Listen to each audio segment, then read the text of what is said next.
Mas quando veio a plenitude dos tempos, Deus enviou seu Filho, que nasceu de uma mulher e nasceu submetido a uma lei, a fim de remir os que estavam sob a lei, para que recebêssemos a sua adoção. Reverendas irmãs, amados irmãos, podeis vos sentar.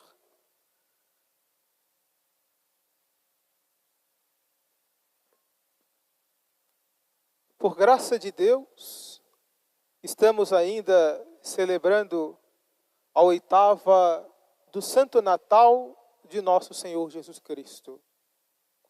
Todas as grandes festas do ano litúrgico, a Santa Igreja estende por mais 8 dias, para que ainda nesses dias seguintes, a mesma festa, o mesmo mistério seja celebrado. Assim é, por exemplo, na festa do Santo Natal, assim é também na festa da Páscoa, e assim é também na festa de Pentecostes. Por isso, amados irmãos, ainda estamos celebrando o Natal. Ainda estamos celebrando o mesmo dia em que nosso Senhor veio ao mundo. O mesmo dia em que Ele encarnou e veio até nós. Hoje, porém, chama a nossa atenção a leitura que fizemos da Epístola de São Paulo aos Gálatas. O apóstolo insiste para nós no fato de que nós somos filhos de Deus. Essa verdade é para nós uma verdade muito banal. Aprendemos essa verdade no nosso catecismo. Sabemos que pelo batismo nos tornamos filhos de Deus. A cada sermão essa verdade se repete. Mas a grande verdade é que poucas são as vezes que nós nos aprofundamos nessa verdade. Poucas são as vezes que nós meditamos sobre o fato de sermos filhos de Deus. E a grande verdade é que sermos filhos de Deus é algo muito estranho e, de certo modo, sem explicação. Como assim?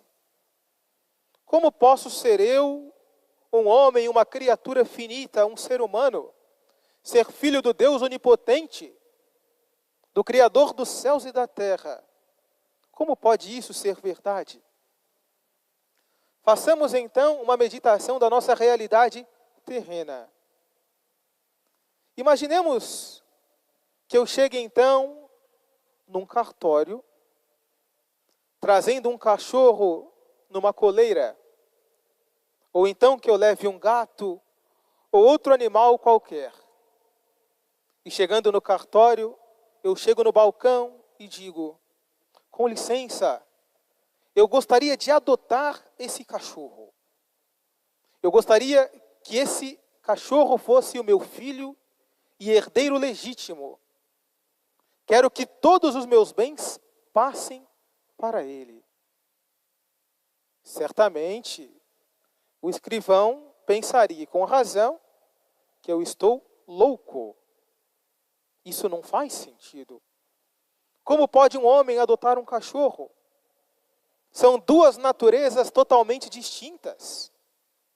O homem é uma criatura racional.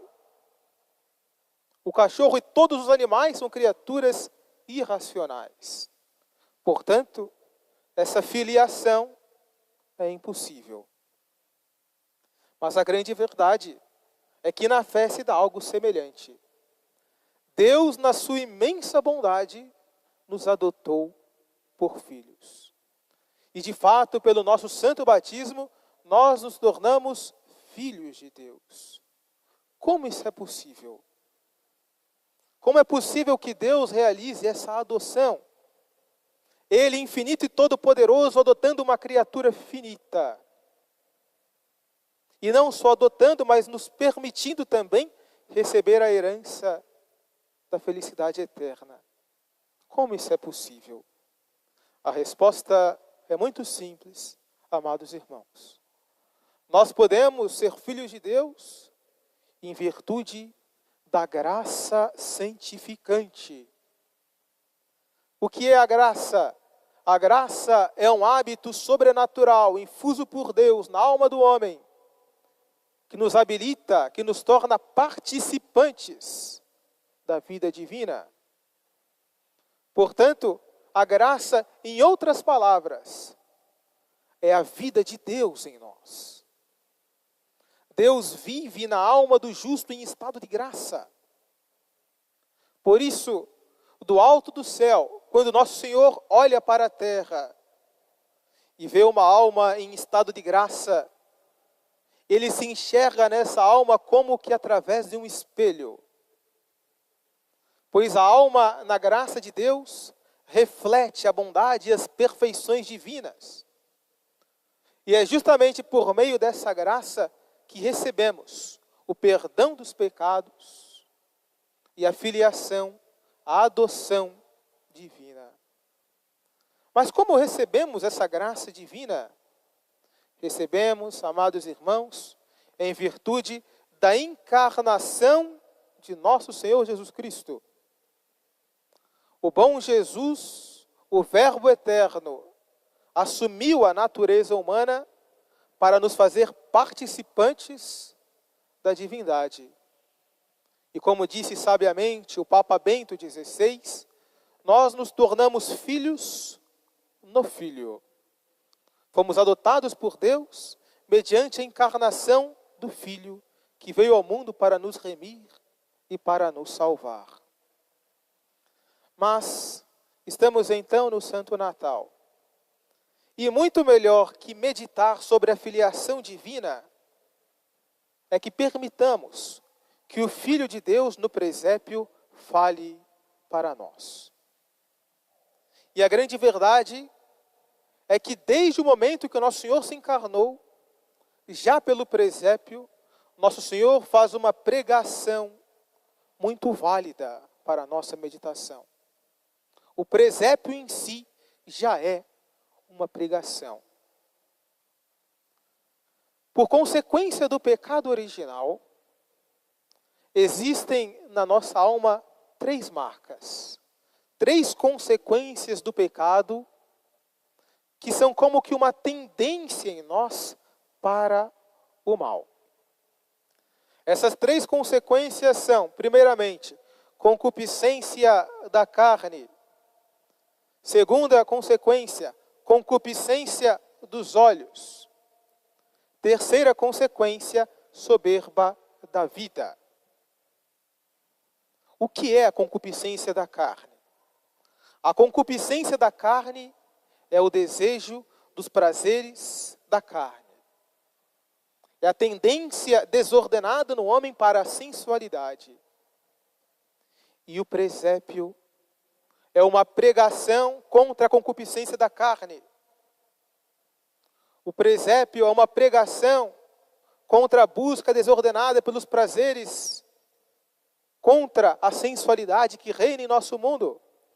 Olhemos para o presépio. Quem vemos no presépio? Vemos o menino Jesus, a pureza encarnada. Nós vemos também a Santíssima Virgem Maria. Vemos também a São José, o casto esposo de Maria. Portanto, tudo no presépio fala de pureza. Tudo no presépio fala de castidade. Portanto, o presépio é uma pregação contra a sensualidade. Busquemos então ouvir essa pregação do presépio e busquemos também na nossa vida viver a santa pureza. Mas o presépio também é uma pregação contra a concupiscência dos olhos, contra o desejo das riquezas e dos bens materiais. Olhemos então para o menino Jesus. É ele verdadeiro Deus e verdadeiro homem.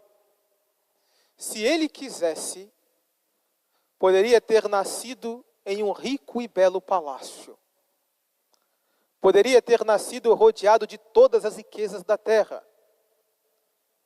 Mas quando chegou o momento de Nosso Senhor vir ao mundo, não se achou uma casa para hospedá-lo. E ele próprio escolheu nascer na pobreza. E como não havia lugar para ele nas casas, nasceu então num presépio, num estábulo. E o seu berço foi uma manjedoura, local onde se alimentam os animais, a criação. Portanto, o presépio é também uma pregação da santa pobreza. É também uma pregação sobre a necessidade do desapego. Amados irmãos, não levaremos para a vida eterna um centavo sequer deste mundo. Tenhamos todas as riquezas do mundo, isso de nada nos valerá para a vida eterna. Busquemos então escutar a pregação do menino Jesus e tenhamos também desapego dos bens materiais. Também o presépio é uma pregação contra a soberba da vida. O presépio é uma pregação contra o pecado do orgulho. O bom Jesus poderia muito bem vir a este mundo rodeado de poder, ter nascido em uma família poderosa, e poderia ele mesmo fazer do seu nascimento uma manifestação do poder de Deus. Mas ele veio até nós na humildade, no escondimento. Lembremos também as palavras de Nossa Senhora. Ela viveu uma vida escondida e humilde. E justamente foi ela própria que disse no Magnificat: Deus exalta os humildes, mas reprova, rejeita os orgulhosos. Portanto, escutemos também a pregação do presépio. Escutemos essa pregação contra a soberba, contra o orgulho.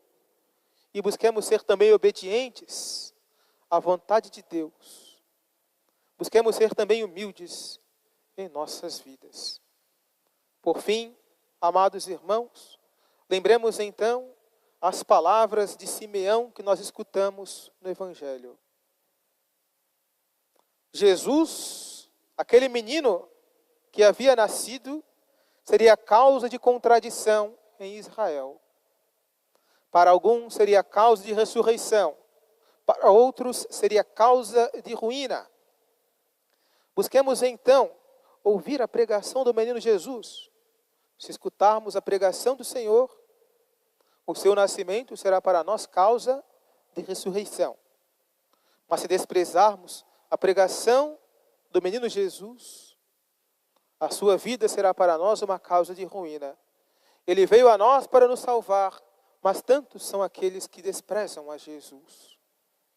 Uma última imagem para a nossa meditação é uma recordação do passado, de um triste fato do passado. Antigamente, quando queriam abandonar uma criança, colocavam essa criança em um cesto e deixavam a criança na porta de uma casa, de uma família rica, ou então diante de um orfanato, para aquela criança ser ali recebida e educada. Olhamos para Jesus no presépio, olhamos para Jesus na manjedoura.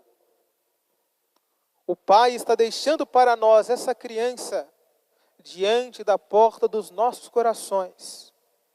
O que faremos com o menino Jesus? Receberemos a ele em nossas casas? Ou o deixaremos no relento para que morra de frio? Sejamos bons cristãos. Recebamos a Jesus no nosso coração e escutemos a sua palavra por meio da sua pregação no santo presépio. Louvado seja nosso Senhor Jesus Cristo. Para sempre seja louvado.